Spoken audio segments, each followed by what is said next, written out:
Today in Florida begins with a live look at Surfside. Rescue crews still out there sifting through rubble in search of survivors. Those crews spending much of yesterday at the collapse site using heavy machinery and their own hands to go through that debris.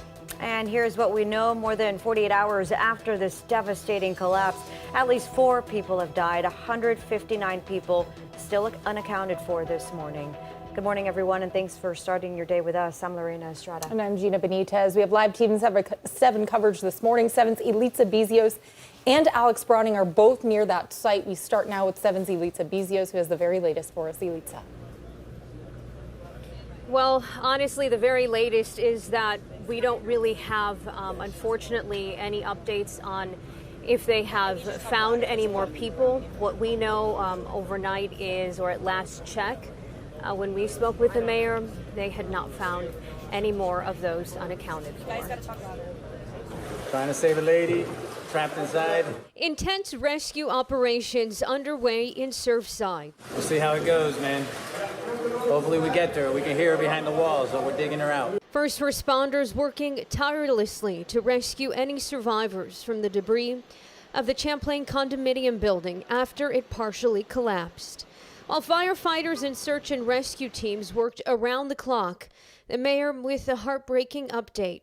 No one has been found in yesterday's search. More than 150 people are unaccounted for, and 4 bodies have been recovered. The first victim has been identified as 54-year-old Stacy Fang. For more than 2 days, crews have been using sonar equipment and dogs to assist in their search, even as thunderstorms have passed through the area. A fire has also been burning at the site since Thursday, hampering rescue efforts. The fire is deeply seated, deeply rooted under the structure. So you've seen it in and out, and unfortunately we keep having flare-ups of it. Heavy machinery is also being used to carefully remove pieces of the building, which will allow first responders to search deeper into the rubble. We are listening for sounds. It's not specifically, human sounds. It could be, tapping. It could be steel, kind of twisting. It could be some of the debris kind of raining down. They did hear some tapping. There was some noise, and it kept up for a while, and then over the course of the day, that dissipated.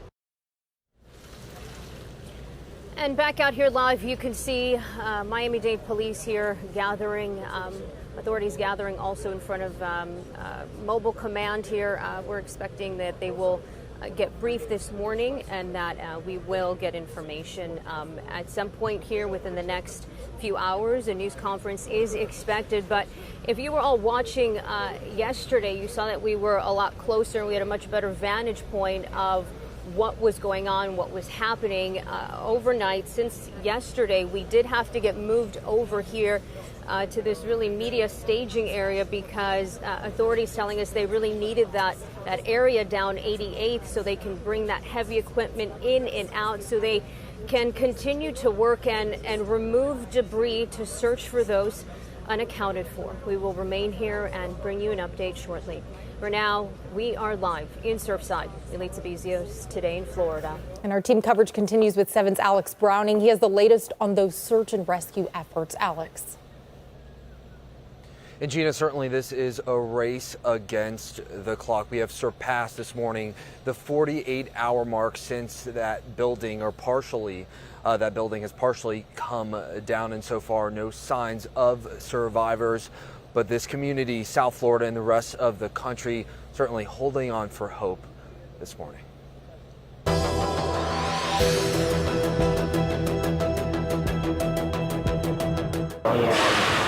The search for survivors going into the night and early morning hours. The debris removal process comes with heavy lifting, careful canvassing, drone launching, and firefighting. They continue to believe that there are people that they can reach, getting through the crevices, pushing through walls, removing debris safely with the advice of our structural engineers. Using sonar, cameras, and other equipment, they're also working under the pile. We're continuing to tunnel through the debris, looking for void spaces that may contain some victims that we can rescue. With heavy-duty materials you'd find at a large-scale construction site, the area around Champlain South Tower's collapsed wing remains ground zero for first responders, continuing to grind it out for as long as it takes. They'll pause and they'll listen. They have other sensors. They have all different kinds of devices that they use. They'll bring those dogs in. More canines arrived yesterday afternoon. Some of the dogs were led around the rubble by Fort Lauderdale Fire Captain Rolando Busto. It was overwhelming. You take a second to realize the magnitude of what's going on, but then we fall back on our training and we start to work. And from searching to praying. It hits home, and that's why we're here. Rabbi Elliot Perlson from nearby Temple Menorah led what he calls an emergency prayer service for the missing members of our community. Bad things are going to happen in our lives. How we respond now makes the difference. And this morning it remains a search and rescue effort here on the beach. We have more than 100 firefighters and first responders, some of the best teams in the world searching for these survivors, and it has not been an easy task. Those crews have been dealing with weather. They have been dealing with the fact that the remaining tower here is unstable, unpredictable, as they continue to search for those 159 souls who they believe are remaining underneath that rubble. We're live in Surfside this morning. Alex Browning, Today in Florida. All right, Alex. And among the missing, mothers, fathers, sons, and daughters. Many of their families are begging for any sort of answer. 7's Maricela Burgos has more from a reunification center. Brad was in Unit 1110. The second day of waiting hasn't made any of this easier. Believe in God, and please, every time you see your sister, your aunt, your mother, your father, hug them like it's the last day of their life. Families are praying their loved ones keep fighting to stay alive until rescuers can find them underneath this rubble. Just trusting in God that any miracle can occur.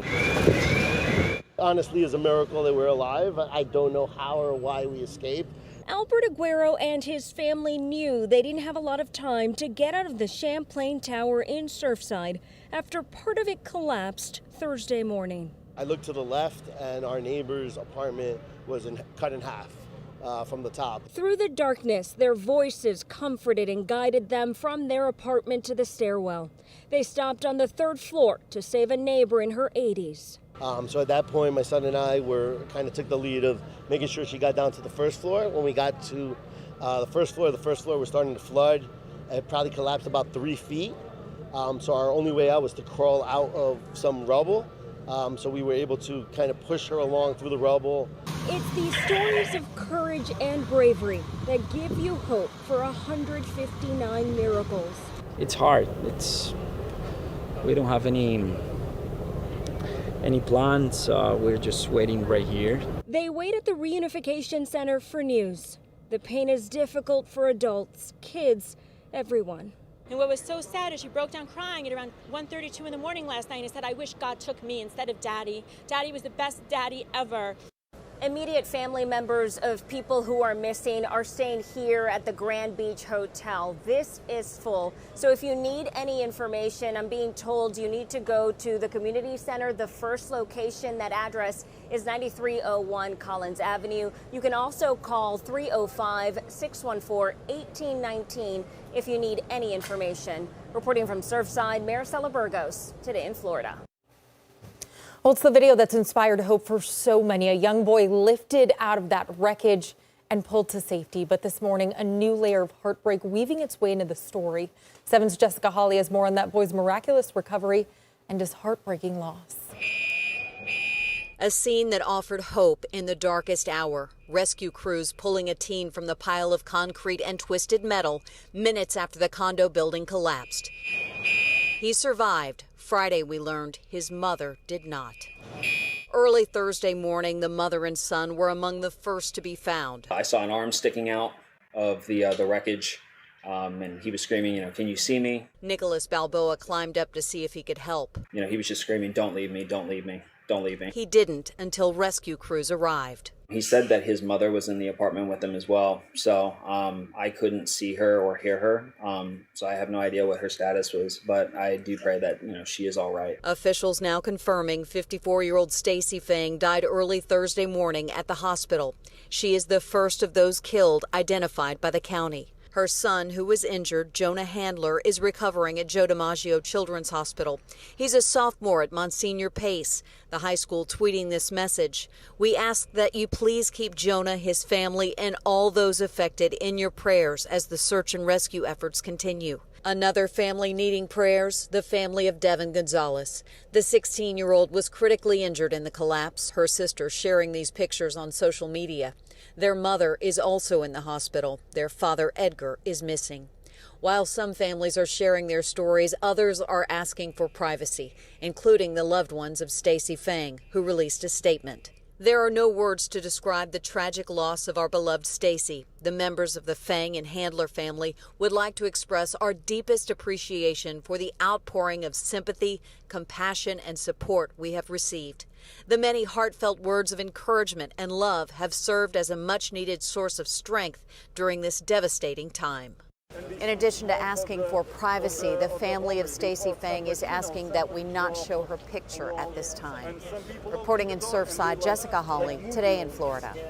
And coming up in our next half hour, communities coming together, showing their support all across South Florida. We take a look at how food, supplies, and helping hands are reaching Surfside.